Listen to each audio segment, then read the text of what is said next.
성령님과 함께 다음 세대의 속으로라는 제목으로 말씀의 은혜를 나누고자 합니다.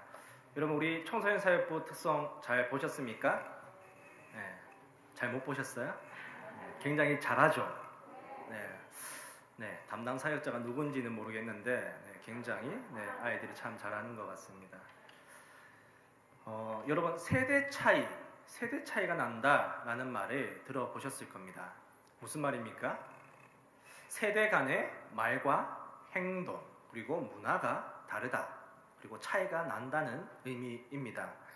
저는 청소년 사역부를 사역을 하고 있다 보니까 사랑하는 우리 아이들과 최대한 이 세대 차이가 나지 않게 하기 위해서 나름 노력을 하고 있습니다. 어떤 노력을 하냐면 요즘 아이들이 듣는 노래를 일부러 좀 듣습니다. 차를 움직이는 가운데, 차량을 운전하는 가운데 일부러 요즘 가요 1위부터 50위까지 그런 노래들을 일부러 듣고 좀 아이들에게 가서 아는 척도 좀 하고요.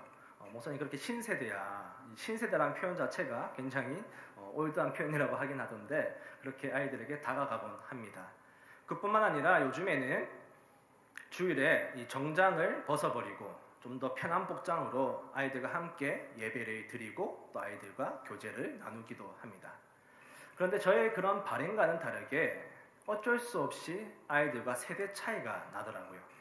얼마 전에 있었던 일인데, 이제 코로나가 어느 정도 방역수칙이 완화되고 이제 저희가 2년 동안 하지 못했던 사역들을 조금씩 하기 시작했습니다. 그 중에 하나가 이제 반별로 조금 이제 친목의 시간, 친교의 시간을 가지게 되었습니다. 그 중에 한 반이 감사하게도 저를 초대해 주었는데요. 사실 그렇게 밥 먹고 노는 자리에 목사를 부르는 게 쉽진 않은데 감사하게도 저를 초대해 주었더라고요. 그래서 저도 감사한 마음으로 그곳에 참여해서 같이 밥도 먹고 또 볼링도 치고 또 노래방까지 갔습니다. 이 노래방을 갔는데요. 이제 아이들이 저보고 목사님 노래 한 곡 하세요 라고 하길래 제가 또 그렇게 빼는 성격은 아니지 않습니까? 그래서 나도 한번 해볼까 라고 하면서 책을 딱 펼쳤습니다. 노래방 책을 딱 펼쳤는데요. 여러분, 지금까지 제가 한 행동 중에서 혹시 이상한 점을 발견하셨습니까? 발견하셨어요? 발견하셨다면 저와는 좀 다른 거고요. 전혀 모르시겠다면 저와 똑같은 거예요. 제가 책을 딱 펴자마자 옆에서 아이들이 난리가 난 거예요. 왜 난리가 났을까요? 목사님, 요즘에 누가 책으로 노래를 찾아요? 그럼 이렇게 막 손소리를 치더라고요. 그래서 내가 노래 책으로 아니면 어떻게 찾아? 이렇게 물으니까 요즘 아이는 다 리모컨으로 이렇게 화면에서 노래를 찾아서 그렇게 노래를 부른다고 하더라고요. 그 순간 제 머릿속에 흘러간, 스쳐 지나간 말이 무엇이겠습니까? 세대 차이가 나네. 이 노래방에 와서도 세대 차이가 나네, 이런 생각을 했습니다. 여러분에게 팁을 하나 드리자면, 젊은 친구들과 노래방을 갔을 때 조금 젊어 보이게 하기 위해서는 여러분, 책을 펴지 마십시오. 리모컨으로 이렇게 여유 있게 노래를 고르시고 한 곡 하시면 그렇게 세대 차이를 느끼지 않을 것 같습니다. 저는 이처럼 청소년 사역부를 이제 담당하고 있다 보니까 아이들과의 이 세대 차이, 이것에 대해서 걱정도 있지만 사실 제 마음속에 있는 가장 큰 걱정, 고민은 무엇이냐면은 이 아이들과 오히려 신앙의 세대 차이가 날까봐 고민이 되고 걱정이 됩니다. 여러분, 한국교회는 위기다라는 말을 많이 들어보셨을 겁니다. 여러분, 왜 위기라고 할까요? 한국교회에 무엇을 보고 위기라고 할까요? 장년층이 수가 줄어들고 다음 세대는 늘어나고 있어서 소위 말하는 이 삼각형의 구조를 보이고 있어서 위기라고 할까요? 아니면 장년층은 사람이 많은데 다음 세대의 수가 많이 줄어들어서 이 구조의 모습이 역삼각형의 모습을 보이고 있어서 위기라고 할까요? 무엇 때문이라고 생각하십니까? 당연히 후자인 거죠. 다음 세대 수가 많이 줄어들고 있기 때문에 한국교회를 보면서 많은 사람들이 위기다라고 이야기를 합니다.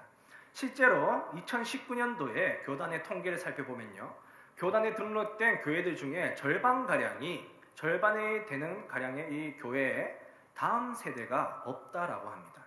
다음 세대가 없고 다음 세대를 위한 예배가 없다고 합니다. 여러분 엄청 충격적이지 않습니까? 우리 아이들은 이렇게 나와서 하나님전에 나와서 하나님의 찬양하고 하나님께 예배드리고 있는데 실제로 절반이나 되는 교회가 우리 교단의 절반이나 되는 교회에 다음 세대가 없다라고 이야기를 하고 있습니다. 이렇게 다음 세대가 줄어들고 있기 때문에 우리 한국교회를 가리켜서 위기라고 합니다. 오늘 성경의 본문 말씀을 살펴보면요, 우리와 똑같은 어려움을 지니고 있는 것을 볼 수가 있는데 한번 10절 말씀 우리 다시 한번 같이 읽어보도록 하겠습니다. 10절 말씀입니다. 같이 읽겠습니다. 시작. 그 세대의 사람도 다 그 조상에게로 돌아갔고 그 후에 일어난 다른 세대는 여호와를 알지 못하며 여호와께서 이스라엘을 위하여 행하신 일도 알지 못하였더라. 아멘. 요 앞에 구절을 한번 계속 띄워주시면 좋을 것 같아요. 자, 사사기의 배경을 설명해 주고 있습니다. 여호수아의 죽음을 먼저 다루고 그리고 이 10절에 보면은 세대라는 단어가 2번 등장하고 있습니다. 먼저는 뭐라고 얘기하고 있습니까? 그 세대. 여러분 여기서 말하는 그 세대는 누구를 말하는 걸까요? 광야 생활을 경험했던 부모 세대를 의미합니다. 부모의 세대가 이제 조상들에게로 돌아갔고 다시 말해서 다 죽었다는 거죠. 여러분 부모의 세대가 죽었어요. 그럼 이제 어떤 세대의 이야기가 나와야 됩니까? 자녀 세대, 그죠? 근데 이 자녀 세대를 가리켜서 지금 뭐라고 표현하고 있습니까? 성경에서 다른 세대라고 표현을 하고 있습니다. 사랑하는 성도 여러분, 우리 교회에 있는 유치부에서부터 청소년부에 이르기까지 또 더 나아가서 청년 사역부에 이르기까지 우리가 이 자라나는 아이들을 보면서 우리는 뭐라고 표현을 합니까? 이 아이들을 가리켜서 다른 세대라고 표현을 합니까? 아니죠. 뭐라고 표현하죠? 다음 세대라고 표현을 합니다. 우리는 자라나는 우리 아이들을 보면서 다른 세대라고 하지 않습니다. 믿음을 계승하는, 우리들의 믿음을 이어나가는 다음 세대라고 이야기를 합니다. 하지만 사사기에서는 의도적으로 다음 세대가 아닌 다른 세대라고 표현을 함으로써 이 사사시대가 얼마나 어떠했는지, 하나님으로부터 멀어졌는지를 말씀해 주고 있는 것입니다. 그렇다면 도대체 부모의 세대와 그 다음에 이 자녀의 세대가 어떠한 차이가 있었기에, 무엇이 그렇게 달랐기에 다른 세대라고 표현을 하고 있는 것일까요? 그 답은 우리가 읽었던 방금 10절의 하반절을 보면 알 수가 있습니다. 하반절을 보면 다른 세대는 여호와를 알지 못하며 여호와께서 이스라엘을 위하여 행하신 일도 알지 못하였더라. 아멘. 뭐라고 얘기하고 있습니까? 부모 세대는 여호와 하나님을 알았는데 이 자녀 세대는 어떠했다고요? 여호와 하나님을 알지 못하더라. 부모 세대는 하나님을 알았고 자녀 세대는 하나님을 알지 못했다고 합니다. 그래서 이 자녀 세대를 가리켜서 다음 세대가 아닌 다른 세대라고 표현을 하고 있는 것입니다. 여러분 여기서 알다라고 번역된 히브리어 단어는 야다라는 단어입니다. 이 야다라는 히브리어 단어는 그냥 제3자로부터 어떠한 정보를 들은 정도로 아는 것을 의미하는 단어가 아니라 이 알다는 것은, 야다라는 것은 부부가 서로 생활을 하면서 서로 같이 자면서 서로 알게 되는 그 부부만의 알게 되는 그것을 말하는 단어가 바로 이 야다라는 단어입니다. 다시 말해서 이 자녀 세대가 하나님을 알지 못했다는 것이 무슨 말입니까? 하나님에 관해서 하나님에 대해서 듣지 못했다는 것이 아니라 들었지만 실제로 그들은 삶 가운데서 지금도 하나님이 살아계시고 역사하고 계시며 자신들의 삶을 인도하고 계신다는 것을 전혀 경험하지 못했다는 거예요.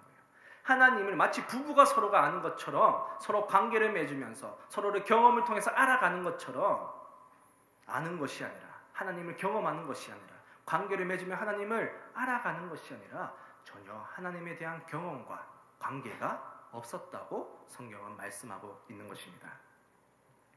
그래서 이 자녀 세대를 다른 세대라고, 다음 세대가 아닌 다른 세대라고 기록을 하고 있는 것입니다.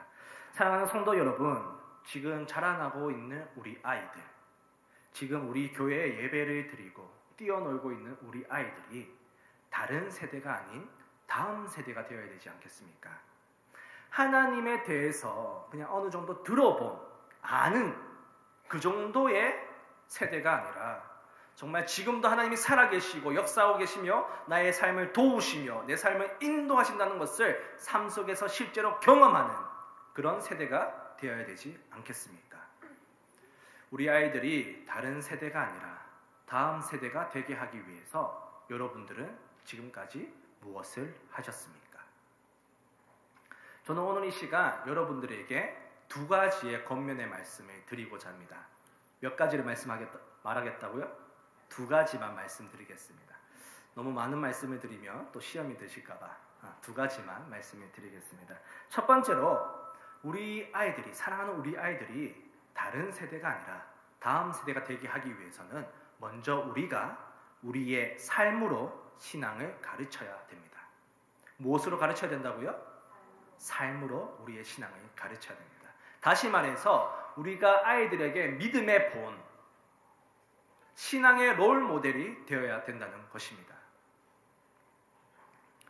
왜 사사기 시대에 이 부모 세대들은 자녀 세대들이 하나님을 모르게 그렇게 알지 못하게 했을까? 하나님을 알려줬으면 되는 거 아닌가라는 의문이 듭니다. 왜 부모 세대는 자녀 세대들에게 그렇게 했을까요? 오늘 읽었던 우리 6절의 말씀을 보면 알 수가 있습니다. 6절의 말씀 한번 같이 읽어보겠습니다. 시작. 전에 여호수아가 백성을 보내매 이스라엘 자손이 각기 그들의 기업으로 가서 땅을 차지하였고. 아멘. 무엇을 차지했다고 합니까? 땅을 차지했다고 합니다. 이스라엘 백성들은 이제 각기 하나님으로부터 기업을 물려받았고 이제 땅에 정착하면서 살아가기 시작했습니다. 그런데 여기서부터 문제가 발생하기 시작합니다. 그들은 광야에서 생활을 할 때는 하나님의 도우심이 없이는 한 발자국도 움직일 수가 없었습니다. 또 하나님의 도우심이 없이는 먹을 수도 없었습니다. 하나님의 도우심이 없이는 어느 방향으로 가야 되는지도 몰랐습니다. 하나님의 도우심이 없이는 단 하루도 살 수가 없었기에 그들은 날마다 하나님을 찾았습니다. 그런데 어느덧 이제 땅에 정착하기 시작했습니다. 그리고 집을 지었고요. 농사도 짓기 시작했습니다. 가축들은 불어나기 시작했습니다. 자신들의 삶이 점점 안정되어져 갔습니다. 그 가운데 그들은 점점 하나님의 도우심을 필요로 하지 않았습니다. 하나님이 도와주시지 않아도 내가 먹을 수 있구나, 내가 살 수 있구나, 그것을 생각하기 시작했습니다. 하나님께서 주신 복이 오히려 하나님과 멀어지게 되는 그런 계기가 되어버린 것입니다. 그러면서 그들에게는 자연스럽게 우상이 눈에 들어오기 시작했습니다. 지금까지 자신이 믿은 하나님은 하지 마라 말하는 뭔가 고리타분한 하나님이었는데 지금 우상들을 보니, 가나안 땅의 신들을 보니 나의 욕구와 나의 욕망을 절대화시키고 쾌락적이면서 나에게 즐거움을 가져다주는 그런 우상이었던 거예요. 그래도 이 광야 생활을 통해서 하나님을 경험했다 보니까, 하나님을 알다 보니까 하나님을 완전히 버리지는 못하고 하나님의 섬김과 동시에 이 가나안 땅의 신들, 바알과 아세라 신을 같이 섬기기 시작했던 것입니다. 근근히 자신의 신앙을 유지하면서 살면서 자녀들에게는 전혀 삶으로 신앙을 가르칠 수가 없었던 것입니다. 자녀들에게 믿음의 본이 되는, 신앙의 롤모델이 되는 자신의 삶으로 신앙을 가르치는 삶을 전혀 살 수가 없었던 것입니다. 그래서 이 사사시대 자녀들은 다음 세대가 아니라 부모의 세대, 부모의 믿음을 계승하는 다음 세대가 아니라 오히려 다른 세대가 되어버린 것입니다. 오늘날도 마찬가지입니다. 우리가 우리의 삶으로 아이들에게 신앙을 가르치지 않는다면 우리 아이들은 하나님을 알지 못하는 다른 세대가 되어버릴 것입니다. 우리가 매일매일 성경을 읽지 않는데 어떻게 아이들이 성경을 읽겠습니까? 우리가 매일매일 하나님께 기도하지 않는데 어떻게 아이들이 기도의 사람이 될 수 있겠습니까? 우리가 목숨을 걸고 예배를 지키지 않는데 아이들이 이 세상 가운데 예배를 어떻게 최우선시하며 예배를 지켜나갈 수 있겠습니까? 여러분, 우리는 우리의 삶으로 아이들에게 하나님을 증명해야 됩니다. 하나님이 살아계시고 지금도 역사하고 계시며 나의 삶을, 우리의 가정을 인도하신다는 그 사실을 우리는 보여줘야 하는 것입니다. 여러분 절대로 감사할 수 없는 상황, 너무나 힘들고 어려운 상황 속에서 아이들에게 감사하는 모습, 기뻐하는 모습, 하나님을 찬양하는 모습을 보여주십시오. 그러면 아이들은 질문할 것입니다. 엄마, 아빠, 어떻게 지금 상황에서 감사할 수 있어?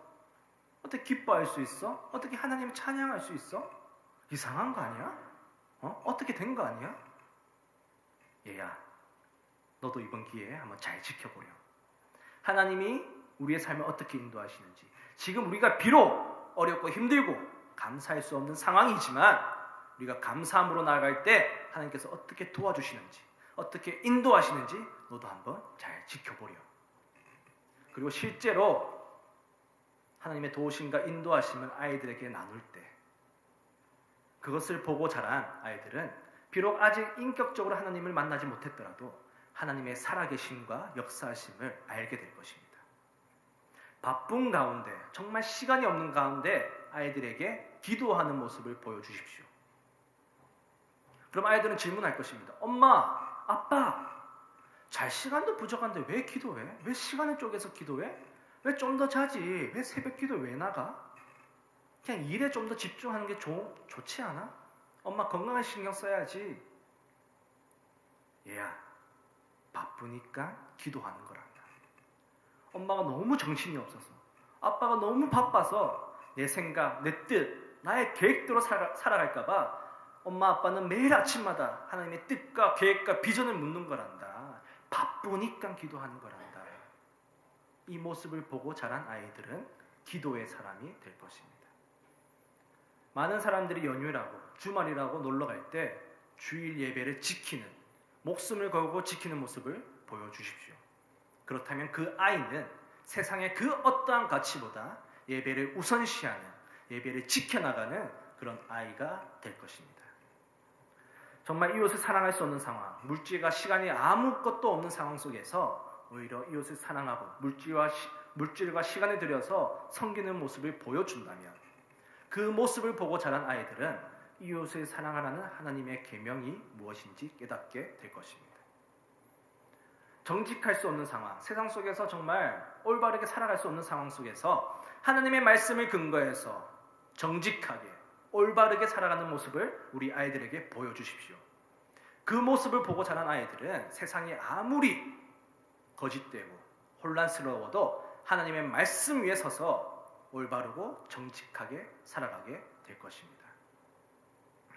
이처럼 우리가 말로만 아이들을 양육하고 신앙을 가르치는 것이 아니라 우리의 삶으로 아이들에게 신앙을 가르칠 때 우리 아이들은 하나님을 알지 못하는 다른 세대가 아니라 우리의 믿음을 계승하는 믿음의 사람, 다음 세대가 될 줄로 저는 믿습니다. 두 번째로 여러분에게 권면하고자 하는 것은 여러분들이 다음 세대에게 좀 더 많은 관심과 책임감을 가지시길 바랍니다. 무엇을 가지라고요?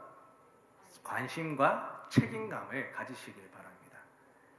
많은 교회가 아니죠. 사실 대부분의 교회를 살펴보면 표어나 슬로건을 보면 다음 세대에 대한 이야기가 항상 있습니다. 저희 교회도 표어에 있죠. 표어가 뭐죠? 2세를 책임지는 교회라는 표어를 우리도 있습니다. 가지고 있습니다. 그런데 제가 제 주위에 얼마나 많은 전도사님과 목사님들이 있겠어요? 얼마나 많은 교회의 얘기들을 제가 듣겠습니까? 그 얘기를 들을 때 참 안타까운 이야기가 있습니다. 뭐냐 하면은 표어는, 또 교회 슬로건은 다음 세대를 이야기하면서도 정작 교회 안에서 다음 세대에 대한 관심이 전혀 없다는 거예요. 항상 장년층들이 우선시되고 다음 세대는 항상 우선순위가 저 뒤로 밀려 있다고, 그렇게 안타까워하는 얘기를 저는 많이 듣습니다. 다음 세대가 우선순위에서 밀린다는 거예요. 재정에서도 밀리고 관심에서도 밀리고 기도받는 것에서도 밀리고 심지어는 모임 장소에서도 밀린다고 합니다. 우리 아이들을 제자 훈련을 시켜야 되는데 그 방을 사용하려고 하는데 어르신들이 우리 모임해야 된다고, 너희 나가라고 막 그렇게 한다는 거예요. 다른 교회 그런 얘기를 들을 때 제가 얼마나 마음이 아팠는지 모릅니다. 여러분, 다음 세대를 우선시하지 않는 교회에 미래가 있겠습니까?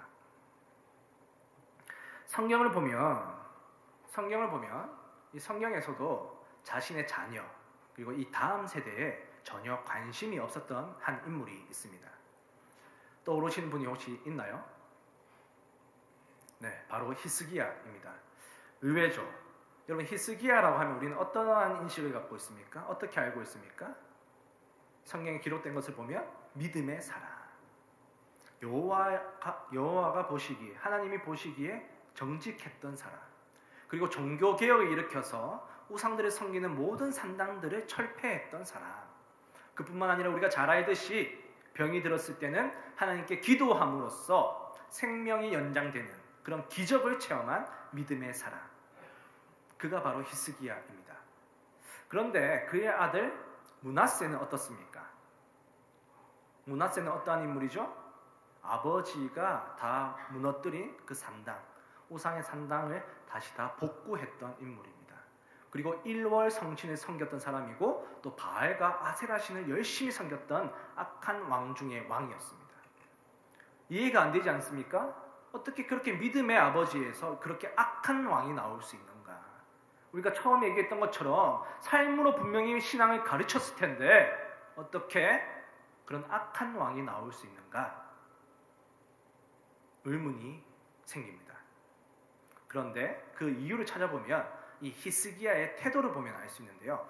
열왕기하 20장을 보면 이 이사야 선지자가 히스기야를 찾아와서 이렇게 얘기합니다.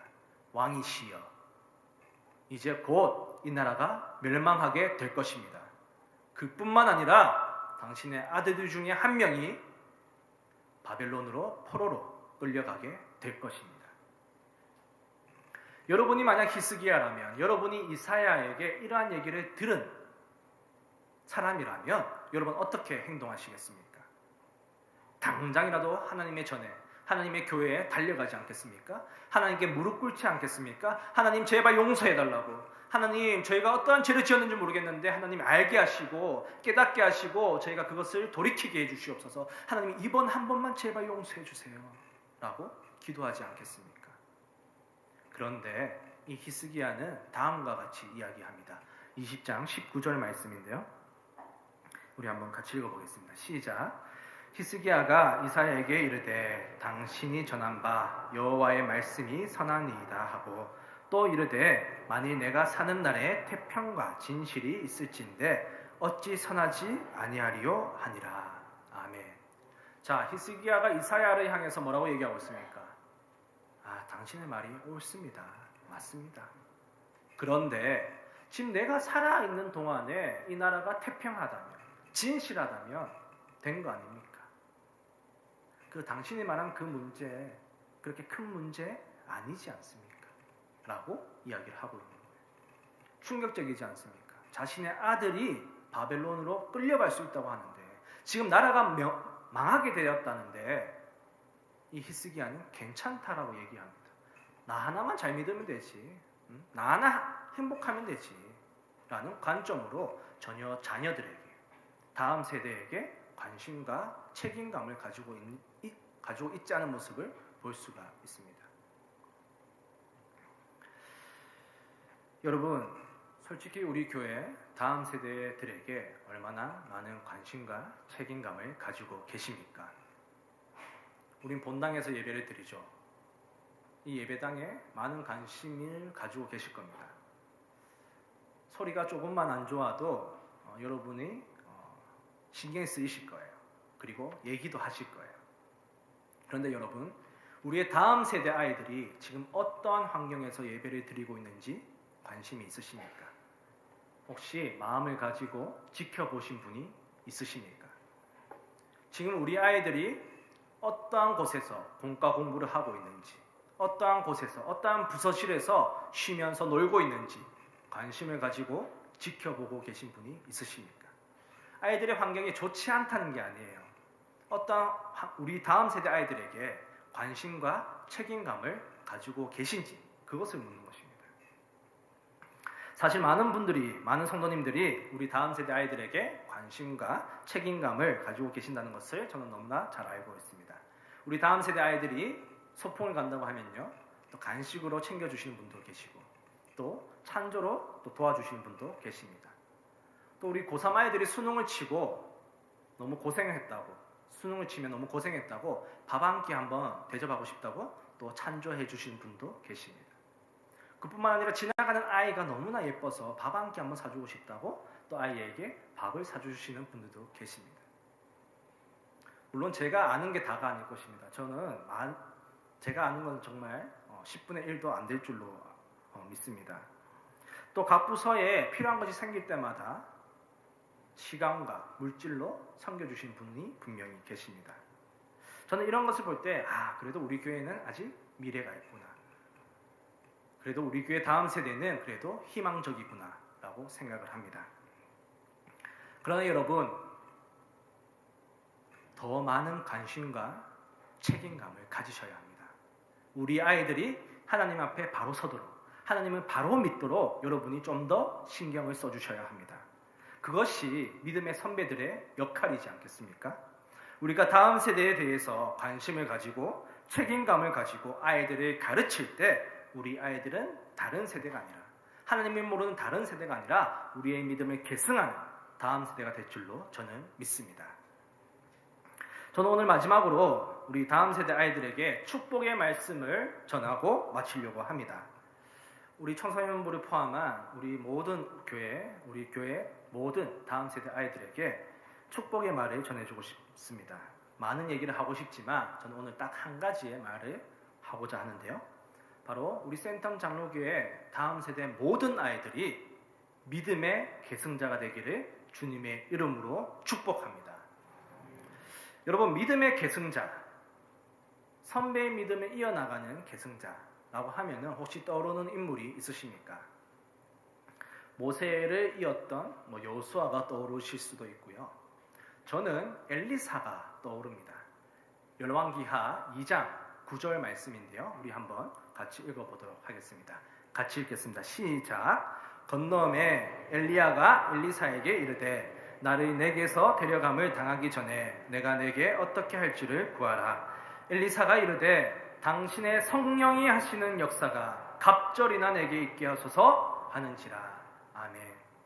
열왕기하 2장은 이 스승인 엘리야가 하늘로 올라가는, 이 하늘로 소천하는 이 장면의 말씀입니다. 이 엘리야는 하늘로 올라가기 전에 제자인 엘리사를 불러서 묻습니다. 네가 혹시 원하는 것이 있냐고, 네가 혹시 구하는 것이 있느냐고 한번 말해보라고 이야기를 합니다. 그러자 엘리사는 스승인 엘리야에게 지금 무엇을 얘기하고 있습니까? 무엇을 원하고 있습니까? 당신의 성령이 하시는 역사가 2배로 갑절이나 나에게 있게 해 주세요. 주시옵소서라고 요구를 하고 있습니다. 여러분, 우리는 이 말씀에 대해서 굉장히 오해를 하고 있는데요. 어떠한 오해를 가지고 있냐면은 우리는 이 말씀을 엘리사가 뭔가 욕심이 가득해서, 뭔가 욕심이 많아서 그 엄청난 스승 엘리야보다 2배나 능력이 많은, 2배나 뭔가 뛰어난 사람이 되고자 하는 줄로 이 말씀을 보면서 착각, 이 오해를 합니다. 그런데 여러분, 사실 이 말씀은 그러한 의미의 말씀이 아닙니다. 우리가 이 말씀을 제대로 이해하기 위해서는 신명기 21장에 나오는 이 장자의 권리의 이 말씀과 연결해서 이해를 해야 되는데요. 여러분, 구약에 나오는 장자의 권리 무엇입니까? 아버지의 상속권을 물려받는 이 장자들은 다른 자녀들보다 2배의 몫을 받기로 되어 있습니다. 아버지로부터 받는 유산, 재산을 2배로 받는다는 거예요. 그러니까 다른 자녀들이 만약 100을 받는다면 이 장자, 아버지의 상속권을 받는, 아버지를 잇는 이 장자는 얼마를 받는다고요? 200을 받는 거죠. 다른 자녀들이 1을 받으면 이 장자는, 아버지의 뒤를 잇는 이 장자는 2를 받는다는 겁니다. 이 말씀에 근거해서, 이 말씀과 연결해서 우리가 이 엘리사의 요구, 엘리사의 고백을 본다면 우리는 어떻게 이해되겠습니까? 내가 당신보다 뛰어난 사람이 되고 싶습니다. 내가 당신보다 능력이 2배로 뛰어난 그런 선지자가 되고 싶습니다. 라고 이야기하는 것이 아니라, 엘리야, 당신의 영적인 그런 흐름, 당신의 영적인 그런 흐름과 믿음을 잇는, 내가 그 믿음의 계승자가 되기를 원합니다. 당신에 대해서 하나님의 역사와 성령님의 역사가 멈추는 것이 아니라 나에게도 그 역사가 이어져서 내가 그 믿음을 계승하여서 지금 시대에도 하나님을 전하고 하나님의 말씀을 알리는 그런 계승자가 되기를 원합니다 라고 고백을 하고 있는 것입니다. 저는 이 고백이, 이 엘리사의 고백이 우리 다음 세대, 우리 교회 다음 세대의 아이들의 고백이 되기를 축복합니다. 성경을 보면 많은 인물들이 나옵니다. 믿음의 인물들이 나옵니다. 아브라함을 보면요, 하나님, 우리는 이렇게 기도해야 되는 거죠. 하나님, 이 아브라함에게 역사하셨던 그 성령의 역사가 갑절로 나에게 있기를 원합니다. 이 아브라함의 믿음의 역사가 나에게도 계승되어서 오늘날 이 시대의 아브라함이 되기를 주님 소망합니다. 주님 도와주시옵소서 라고 기도해야 된다는 거예요. 한국사를 보면 얼마나 또 많은 믿음의 좋은 선배들이 있습니까? 예수 그리스도의 복음을 전하겠다고 아무것도 모르는 이 땅에 와서 자신의 목숨을 바쳐가며 말씀을 전하셨던 선교사님들이 있습니다. 또 예수 그리스도의 복음을 지키겠다고 신사참배를 거부하고 자신의 목숨을 바쳐서 예수 그리스도의 복음을 지켜나갔던 또 믿음의 선배들이 있습니다. 이분들을 보면서 우리가 어떻게 기도해야겠습니까? 주님, 저분들에게 행했던 성령의 역사가 나에게도 갑절로 있기를 원합니다. 주님, 저분들의 성령의 역사가, 저분들에게 일어났던 그 믿음의 역사가 저분들에 대해서 끊기는 것이 아니라 나에게도 계승되어서 나에게도 이어져서 오늘날 저도 믿음의 사람이 되기를 소망합니다 라고 우리가 기도해야 된다는 거예요. 우리가 그렇게 믿음의 계승자가 되기를 소망할 때, 우리 센텀 장로교회 다음 세대들이 정말 이 엘리사와 같은 고백을 할 때 하나님을 알지 못하는 다른 세대가 아니라 우리의 믿음을 잇는 계승자가 될 줄로 저는 믿습니다. 센텀 장로교회 모든 다음 세대들이 이런 엘리사의 고백을 통해서 예수님의 믿음을 계승하는 다음 세대가 되기를 주님의 이름으로 축원합니다.